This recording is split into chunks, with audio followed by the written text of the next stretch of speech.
आज की जो सोसाइटी है या समाज है उसमें ब्लड प्रेशर का बढ़ना एक तरह से सभी लोग उसको बड़ी बीमारी के रूप में ले रहे हैं, जबकि वो न तो कोई बीमारी है और न कोई भयानक परिस्थिति है जिससे कि किसी को घबराने की जरूरत है।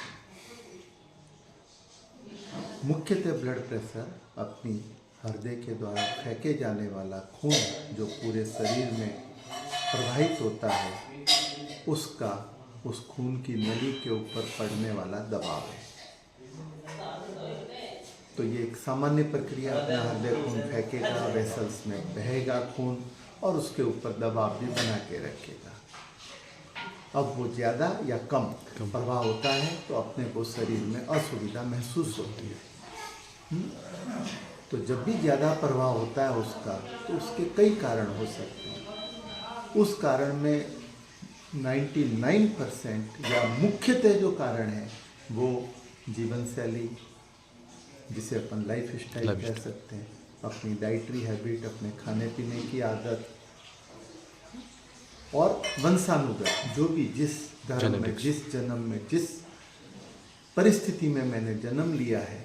जैसे कि अपन लोग रेगिस्तान में रहने वाले लोग हैं तो अपने यहाँ पर ज़्यादातर घास फूस या कंदमूल शाकाहारी जीव, लेकिन जो लोग समुद्र के किनारे रहते हैं वो मांसाहारी मछलियों पे, मांसाहारी जीव पे, या वहाँ पर जो पानी की उपलब्धता है उसमें भी समुद्र का सॉल्टी वाटर ज़्यादा होने से वहाँ पर जो भी चीज़ें वो खाते पीते हैं उसमें नमक की मात्रा या नमक के अंदर जो सोडियम है उसकी मात्रा ज़्यादा होती है।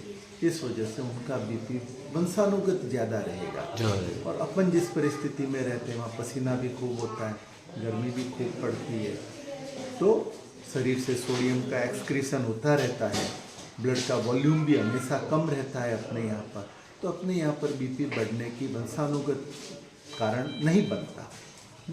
लेकिन अपनी जो जीवन शैली है, आलस्यपन या खा पी करके सो जाना, कार्य नहीं करना, कार्य की शिथिलता जो अभी के बढ़ते समाज के साथ आई है इस समाज में, उसके द्वारा बीपी बढ़ने की गुंजाइश रहती है। और इन सब का निदान भी इन्हीं परिस्थितियों को सुधारने में समाहित है, जिसके लिए किसी दवाई या मेडिसिन पर निर्भरता न करें।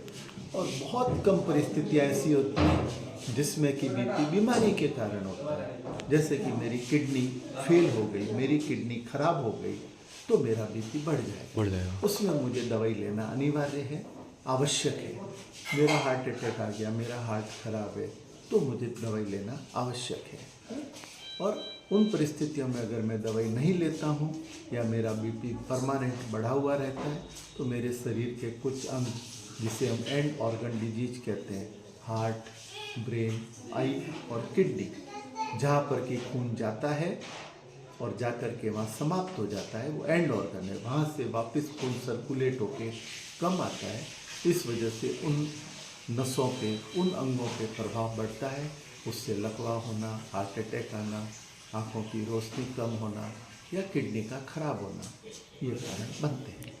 अतः अपन अपनी जीवन शैली को सुधार के अपने खान पान की आदत को अच्छी बना के अपना बीपी मेंटेन रख सकते हैं। और फिर भी अगर किसी बीमारी के कारण अपना बीपी बढ़ा हुआ है तो डॉक्टर से चेक करा के जो भी प्रॉपर दवाई है जो बीपी के लिए आपके शरीर को माफिक बैठती है आपकी, क्योंकि बीपी की बहुत सी दवाइयाँ हैं।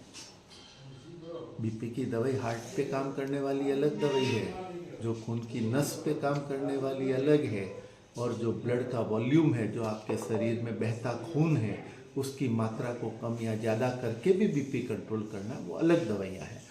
और ऐसे तीनों चीज़ों पे कंट्रोल करने की भी, हर चीज़ की भी 3-3, 4-4 तरह की दवाइयाँ हैं। तो कुल मिलाकर के 15-20 तरह की भिन्न जातियों की, भिन्न प्रकार की दवाइयाँ हैं। तो अपने को डॉक्टर से सलाह लेके उचित तरीके से अपने लिए जो सूटेबल दवाई है उसका प्रयोग करना चाहिए। मन माफिक से दुकान पे बीपी बढ़ाया और बीपी की गोली ले ली, ये गलत है। इसके द्वारा अपन न तो अपना इलाज कर रहे हैं और न अपन अपना ध्यान दे पा रहे हैं।